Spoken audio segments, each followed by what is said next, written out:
Building a house in Australia sounds straightforward until you actually start. One wrong call can blow out your budget, delay your build for months, or lock you into mistakes that you can't undo. So before you sign anything, or touch the site, or choose a builder, make sure you watch this. I'm going to walk you through step by step the entire building process in Australia, all the way through to handover. So you know exactly what's coming and exactly how to avoid costly traps first timers fall into.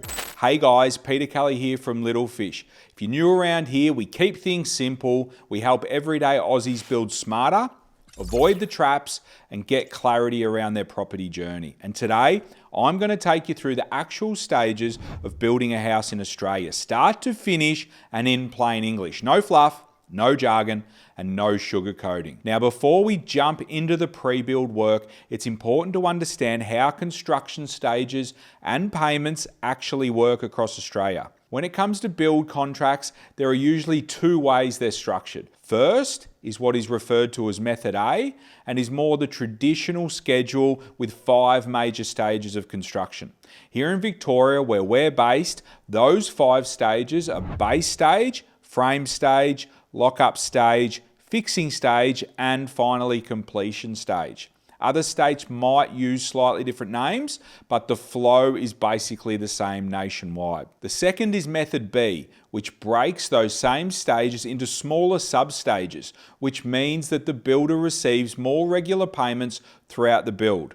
Builders often prefer this method, and to be honest, we've embraced it more and more over recent years because it's better cash flow for your builder, which usually means they keep things moving faster on site, which is better for everyone. For the purpose of this video, we're going to follow Method A because it's the cleanest and simplest way to explain the entire building process from start to finish. Everything before those stages is considered pre-build work, and that's where we're going to start. Before you even start thinking about your slabs, frames, tiles, colours, any of that stuff, you've got to dial in 2 things first. And these 2 things will decide exactly how smooth or how painful the rest of your build is going to be. The first one's simple, what you actually want to build. I'm talking about bedrooms, layout, how flexible you need the home to be, what you'll need in a few years' time, and how energy efficient you want it. Think about all your non-negotiables. You need that picture in your head before you go any further. And the second thing is just as important. How much do you realistically want to spend? Not your dream budget, your real budget. The actual number that you're comfortable with. Because your total cost isn't just the price of the house. There are also extra items that add up quickly. Site costs, approvals, utility connections, landscaping, upgrades. And you've got to have a contingency buffer in there as well. If you don't get this bulletproof and locked in early, you will overspend before the build even starts. The next step is choosing your block and doing your due diligence. This is the part most beginners skip, and it's the part that bites the hardest. A block can look perfect and still turn into a nightmare once you dig a little deeper. You've got to look at everything together. The slope of the land, the soil conditions, how the drainage works, whether it's in a bushfire zone, if it's prone to flooding, and whether there are any easements running through it. On top of that, you need to know your setback restrictions and check if there are any heritage or neighbourhood character rules that limit what you can build. And before you can design anything properly, you'll need a surveyor to complete what's called a re-establishment survey, along with a full features and levels survey of your block. This tells you exactly where your boundaries are, where the services sit, the natural ground levels, and how the land actually falls, which is critical for drainage, setbacks, and placing the house correctly on the site. Your builder, designer, or surveyor can help you with all of this. But at the end of the day, you need to understand what it means, because that's where the surprises hit. If the soil's bad, it's extra cost. If the drainage is complicated, there's also an extra cost. And if the overlays are restrictive, you're looking at more time, which results in more cost. Now, you know the site works for you. It's time to lock in your team and begin the design process. At this point, You can work with an architect, a building designer, or you can even go straight through with your chosen builder and use their plans.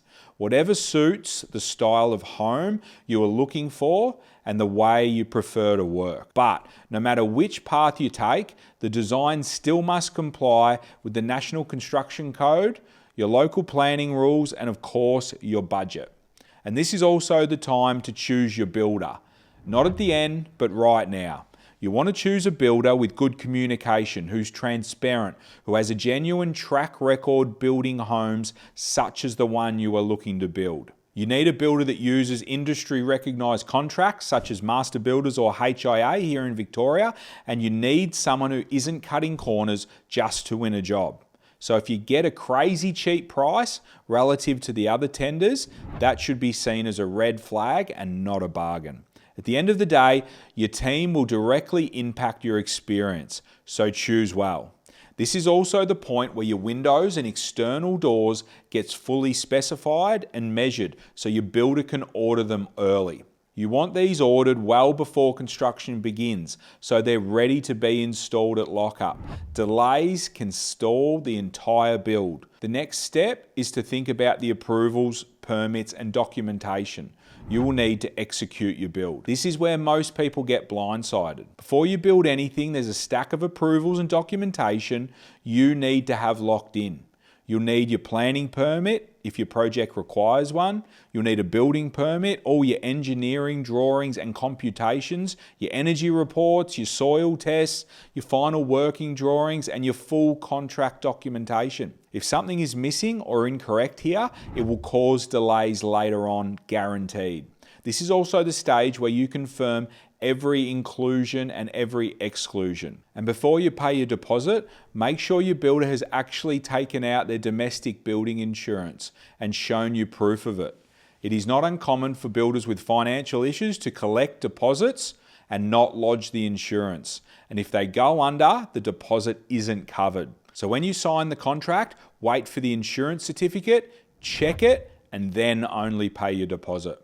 It's also critical you minimise, or even better remove, all assumptions from your build contract as practically possible by accounting for all those costs, and make sure that you're agreeing to a fair and reasonable timeline with your builder. It is important, once you've agreed on that timeline, that you lock in what is called fair liquidated damages in your contract, which is essentially how much the builder needs to pay you per week for every week they are delayed. The more clarity you get right now, and the more assumptions you can replace with actual pricing, the smoother the entire build is going to run. A small amount of time spent now will save massive time and money later. This is the first construction stage in Victoria, and this is where your first project payment is typically due. For full context, you would have already paid your 5% deposit when you sign your build contract. Next is what is called base stage, so where the physical work on site begins. It entails your site preparation and your slab. Your surveyor goes out to the block first to do their set out. Using the site surveys, they are literally marking where the house is going to sit on the block. After that, all the underground works get underway. The plumbers run everything that needs to go under the slab. The footings get excavated and the formwork gets set up so the slab can be poured. Once you get to this point and it has been completed, your build should start to move quickly. Completion of this stage triggers the second progress payment. After the slab cures, the carpenters come in and set out their walls directly on top of the slab. From there, the frames start going up. A lot of the time, they are prefabricated off-site, then craned in, which makes this part move quite quickly. After the frames are in, you'll see the rest of the structure take shape. The structural steel beams go in, as well as the posi struts for the second floor support, the upper floor frames, and the wall insulation wrap, also known as sisolation. And then the roof trusses, along with the fascias, the gutters, and the roof sheets. This is the point where your house starts looking like a house for the first time.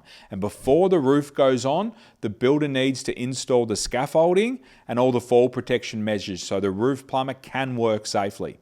This is the third recognized stage, and builders typically claim the next project payment here. Next is where you are looking to complete what is called lockup stage. At this point, you will need to have arranged delivery of the windows and the external doors you ordered earlier on in the process so they can be installed.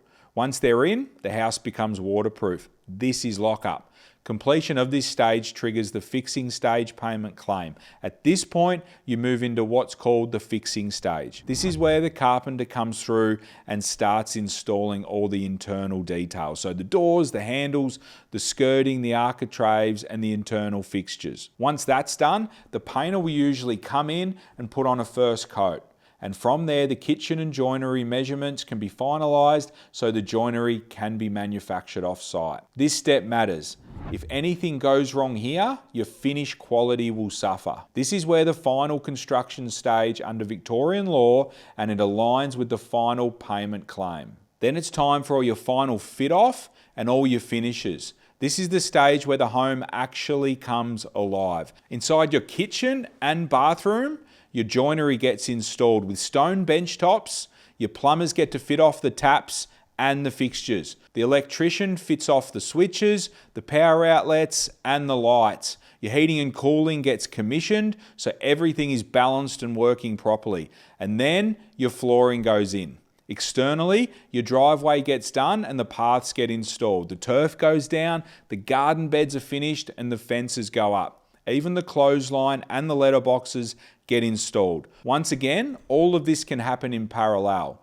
Now we're at the pointy end of the project. Once everything is complete, your building surveyor will come through and sign off any of the compliance items. After that, your certificate of occupancy is issued by your building surveyor. This document confirms the home is safe, compliant, and ready to be lived in. You and the builder will then do a full walkthrough. A defects list will be created, and this is your chance to identify anything that needs to be fixed before the final handover. The builder will fix those items, and once that's all sorted, you get your handover. This is the moment your project officially becomes a home.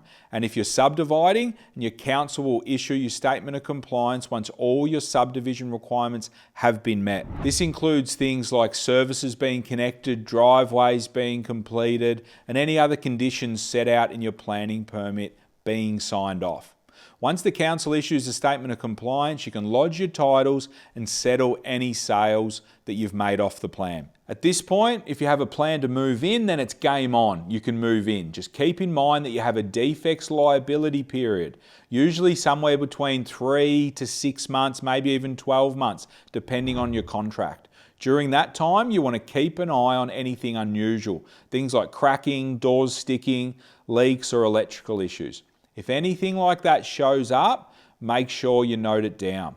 Your builder must return and fix any genuine defects. That's what the defects liability period is there for. So that's it. If you're thinking about building your first home or your next home in Australia, I hope this gave you the clarity that you need to move forward with confidence.